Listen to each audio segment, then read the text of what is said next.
So good morning everyone. हम आज करने वाले हैं कॉन्स्टिट्यूशनल डेवलपमेंट का एक बहुत ही ज़्यादा important part, and that is called as regulating acts and councils act. Right, अब हमारा जो कॉन्स्टिट्यूशन है वो कोई एक दिन में तो बना नहीं। ब्रिटिश हमारे यहाँ आई तो they started doing what, they started controlling us. Right, east India company जब हमारे यहाँ आई तो वो किस लिए आई थी? ट्रेड करने। बट धीरे धीरे वो इंपीरियलिज्म करने लगी, वॉर्स फाइट करने लगी, and they started ruling over अस।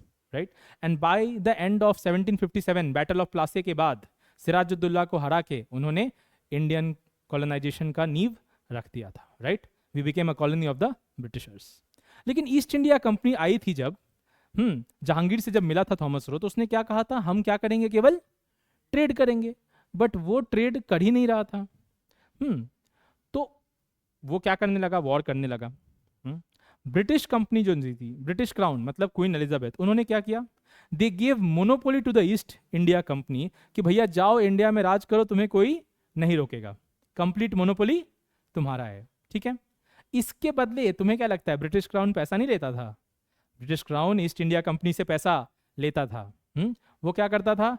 हर साल east India company British crown को, मतलब ऑफकोर्स क्वीन को, 4 लाख पाउंड भेजता था। कितना? 4 lakh pound. That was the cost of the monopoly that was given to them. Right, अब 4 लाख पाउंड जब तक भेज रहा है तब तक भैया जो करना है करो, क्वीन खुश है। लेकिन फिर क्या हुआ? क्योंकि ये ईस्ट इंडिया कंपनी को इंपीरियलिज्म का भूत चढ़ गया, सर पे नशा चढ़ गया पावर का, सब हम कब्जा कर लें, वॉर्स फॉट करने लगे, तो इनका लॉस होने लगा। अब देखो, ईस्ट इंडिया कंपनी का मेजर काम क्या था? वो इंडिया में आई थी ट्रेड करने। वो इंडिया और चाइना से चाय लेती थी, चाय पत्ती, और उसको कहाँ भेजती थी? अमेरिका में बेचती थी। ठीक है, तो ये उसका प्रॉफिट का सोर्स था। बट लेटर क्या हुआ? ईस्ट इंडिया कंपनी ना, उसका प्रॉफिट डिक्लाइन करने लगा। उसके 3 केसेस थे। सबसे बड़ा केस था इंपीरियलिज्म एंड वॉर। 1767-69 तक उन्होंने हैदर अली कौन भाई? टीपू सुल्तान के पापा। इससे उन्होंने फर्स्ट एंग्लो मैसूर वॉर लड़ी, ईस्ट इंडिया कंपनी ने। इसका कोई निष्कर्ष नहीं निकला। लेकिन यार, वॉर लड़ते हैं तो पैसा तो लगता है, ट्रूप्स मेंटेन करना पड़ता है, मिलिट्री सप्लाईज, आर्म्स, एम्यूनिशंस, कितना कुछ लगता है। राइट, पैसा तो लगता है। तो वो 4 लाख पाउंड कहां से भेजती? उसको जो रेवेन्यू आ रहा था वो तो वो युद्ध पे खर्च कर रही थी। So they started going into loss. ये था पहला कारण। दूसरा, वो चाय पत्ती कहां बेचती थी? अमेरिका में। लेकिन वहां क्या हुआ? डच जो है, डच स्मगल करके वही चाय पत्ती अमेरिका को कम रेट पे बेचने लगी। Dutch smuggling. तो अब क्या हुआ? अब तुम्हें कम रेट पे चाय पत्ती मिलेगा। अब वो स्मगल करके आ रहा हो या जैसे आ रहा हो, तुम्हें तो खरीदने से मतलब है ना, तुम तो कम रेट पे ही खरीदोगे ना। हाँ, राइट या रॉन्ग? तो अब आप कम रेट पे खरीदोगे तो दैट सिंपली मीन्स आप ब्रिटिश ईस्ट इंडिया कंपनी से नहीं खरीदोगे, तो उनका जो मेजर सोर्स ऑफ रेवेन्यू था वही ठप पड़ गया। और तीसरा, कंपनी तो डूब रही थी लेकिन उनके ऑफिसर्स मालामाल हो रहे थे। ये करप्शन की नींव ना ये अंग्रेजों से ही आई है। The officers of the East India company, they started looting the company. अपना घर तो भर रहे थे, they started filling their bags in an illegitimate way.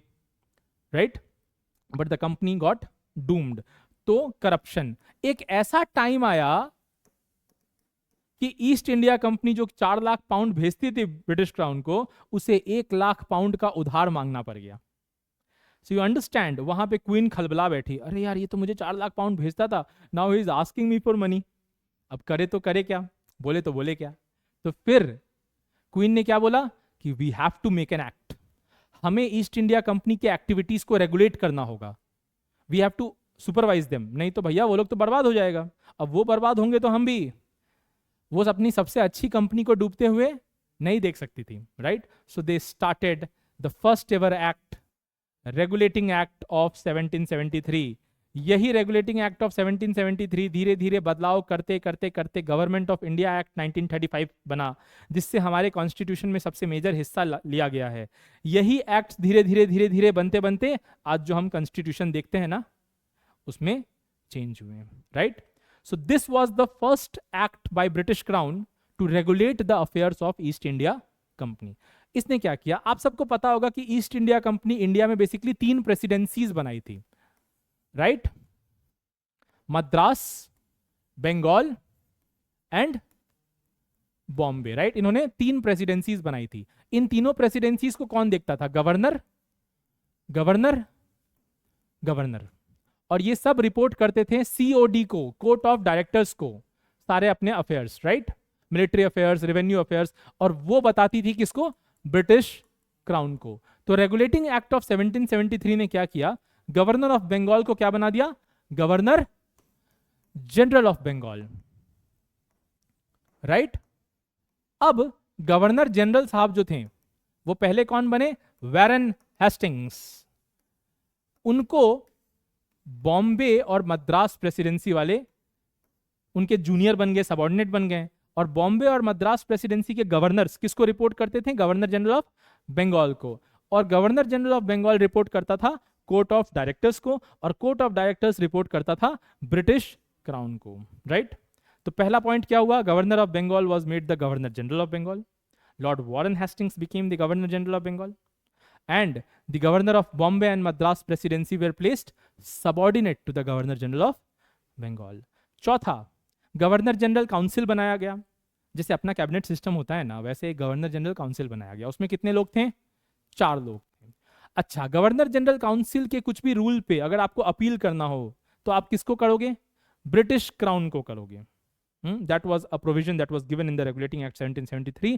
And सबसे इंपॉर्टेंट जो हर एग्जाम में बार बार पूछता है, पहला बार सुप्रीम कोर्ट ऑफ इंडिया का नींव रेगुलेटिंग एक्ट ऑफ 1773 से बना। रेगुलेटिंग एक्ट 1773 से supreme court of India was established eight fort Williams, Calcutta. Fort Williams, उस टाइम तो कलकत्ता था, अब कोलकाता है। और ये वही फोर्ट विलियम्स है जो आज ईस्टर्न कमांड इंडियन आर्मी का हेडक्वार्टर्स है, राइट? और वहां पे जब ये सुप्रीम कोर्ट ऑफ इंडिया बना तो एक चीफ जस्टिस भी रखा जाएगा। तो 1774 में सुप्रीम कोर्ट ऑफ इंडिया बना, जिसमें एक चीफ जस्टिस साहब थे और 3 जजेस थे। आपको सिर्फ चीफ जस्टिस ऑफ इंडिया का नाम याद रखना है, sir Elijah Impey. Supreme court बनाने का क्या मतलब था? ताकि वो इंडियन सब्जेक्ट्स पे जुडिशियरी पावर होल्ड कर पाए। That was the major reason behind forming the supreme court of India. So this is the regulating act of 1773। अब इसके बाद बना था पिट्स इंडिया एक्ट ऑफ 1784 या ईस्ट इंडिया कंपनी एक्ट 1784। वो हम नेक्स्ट लेक्चर में कवर करेंगे। Thank you.